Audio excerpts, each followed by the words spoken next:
Travel Cambodia with me unplugged. No internet, no data, no planning. We're taking it back to old school backpacking. I'm so tired. We have to leave today and go to Phnom Penh. But my bus isn't scheduled until 3:30, but I think I'm gonna leave earlier. But either way, this is it. This is good night. This is the end of day 13. Technically the beginning of day 14. So we'll see what happens today. Water, coffee, Kindle. It's the only thing saving me right now.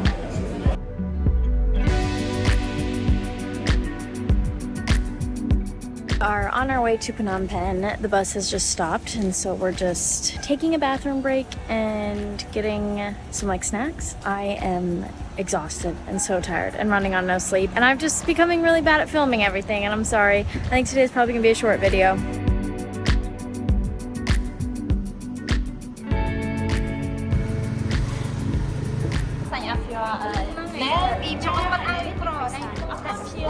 We have made it. I need to shower, and then we need to do some laundry, and then we need to go kind of plan and figure out what we're gonna do here tomorrow. For the tours, is it possible for me to join that group? Yes. Is there room? Okay, yeah, perfect.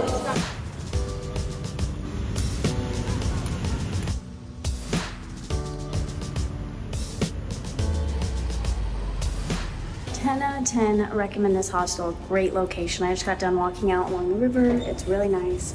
That was awkward. Somebody was coming out of the elevator. I didn't think anyone would be there. But anyways, really great location. Just got done walking along the river. It's really nice. But it's Cinco de Mayo today, so I think I need to go get some Mexican and a spicy margarita.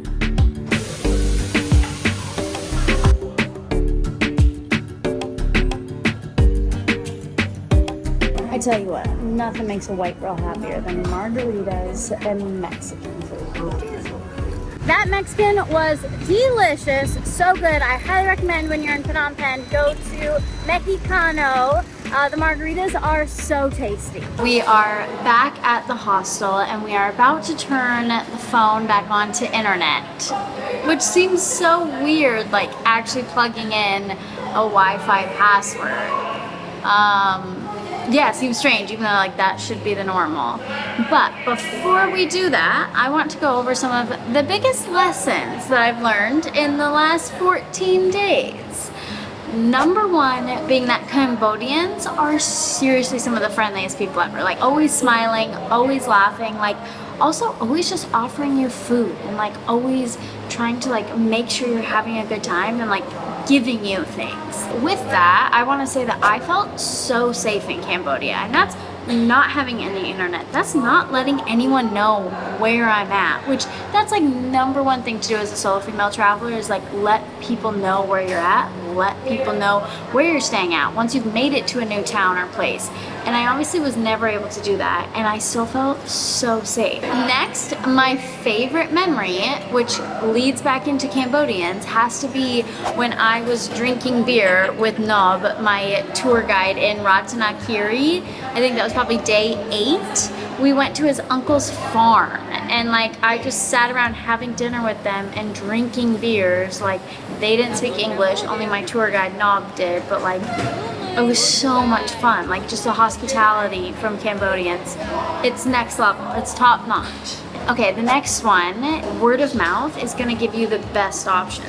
Speaking with people that have already been at that location recently is what is gonna provide you the best accommodations, the best tours, the best activities. A lot of blogs, a lot of things you see online, they're gonna be from prior to COVID. And things have changed so much since COVID, so you can't really go off of that. So ask people, go to a group of strangers and just ask them hey, what do you recommend I do? Even for someone like me, I'm pretty confident around strangers, but I still have always kind of felt insecure over that. I think that's pretty normal. So this has been a good challenge to get me to talk to strangers more. Hands down, the biggest lesson that I've learned from this is that Google Maps is the coolest invention ever. You're telling me my phone can just tell me where I'm at in the entire world, on a roadway, on a map, in a national park, in a jungle? What? How? How does it do this? That was the one thing that was really difficult, that really kind of sucked with all of this, was not being able to like pull up a map on my phone and know where I was at, like especially on the buses, because I'm like, wait, how close am I to my bus stop? I don't know. And then like I'd have my AirPods in, or I'd be reading my book, and all of a sudden the bus would then stop, and he would just be like, you get off, like this is your stop. So that was tough. So Google Maps, like, you're the MVP, you're the goat of all goats. Okay, so this is like a bit of a cheesy one, but like being different is good. When I would tell people that I was doing this, like no one was like, that's dumb, or like no one really shied away from me from it. Everyone was always like, that's really cool, oh, I'm super interested in this, like this is unique. And then like it would get us to talking, it would get us to like sharing different travel memories. So it's cheesy, but like be different, be unique, be yourself. Like don't try to fit into like certain molds or like fit into any boxes. Like be you, because you're cool. Do not visit Cambodia at the end of their dry season. It has been so hot, like painfully hot. Now granted, all of Southeast Asia is going through a massive heat wave, like one of the largest and hottest ones that they've seen in years. And a lot of locals I've spoken with have said that like they've never experienced heat like this in like 10, 15 years.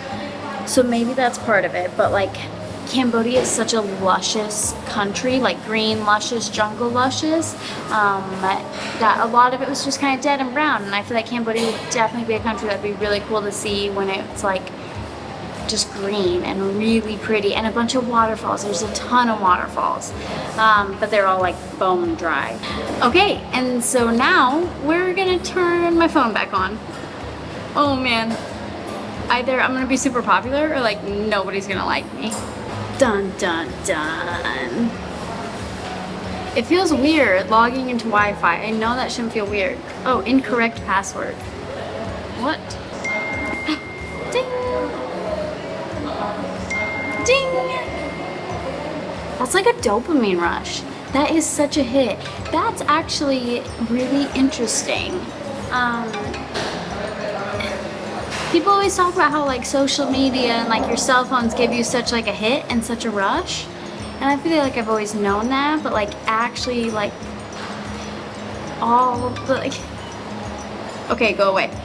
All the noises that will come through and stuff, it's like, it is a hit, it is a rush. Like you do get the ding, ding, ding, like it's interesting. So the first person I have to contact is my mother, make sure she's fine. Jesus, okay. It's Thursday in Cambodia. You online for half a second yet? Love you. Oh my god, she's ridiculous. Well, Thursday came and went here in Montana too. Evidently things changed and you didn't unghost. I'll be very glad to hear from you in several more days. Turn your phone back on. It's close enough. It's Sunday in Cambodia. It's been 2 weeks. Time to contact your mother, please. Oh my god, she's so funny. She's the cutest. 70 text messages. Why? And then WhatsApp. You know what's interesting is US citizens use iMessage, like message from their phone, but people in other countries don't. So like everybody else in other countries uses WhatsApp or other like encrypted deals. Work. Not important. 8:40. What time does that make it back home in Montana? Denver, 7:40 a.m. Should we call my mom? I think we should call our mom. This is the next most important lesson I learned, is call your loved ones. Okay, we're gonna call my mom. Or should we FaceTime her? I think let's FaceTime her. We're gonna FaceTime her. Okay. FaceTime. Hello. Oh, I can tell. I just read through your messages. I'm so excited. Stop crying. She's crying.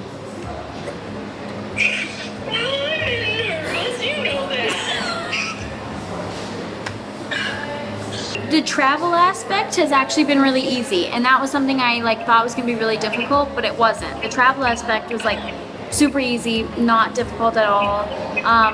What was tough was like I just depend on like you and other people to communicate with a ton, so it just kind of got lonely. I mean, I met some really great people and actually made some really cool connections, re-met up with people on accident. Like it was great, it was really good, but This is real. Yeah, this is me. I'm alive. You can breathe. You can breathe. Okay, and so that has been 2 weeks traveling Cambodia unplugged, no internet, no data, no planning, backpacking.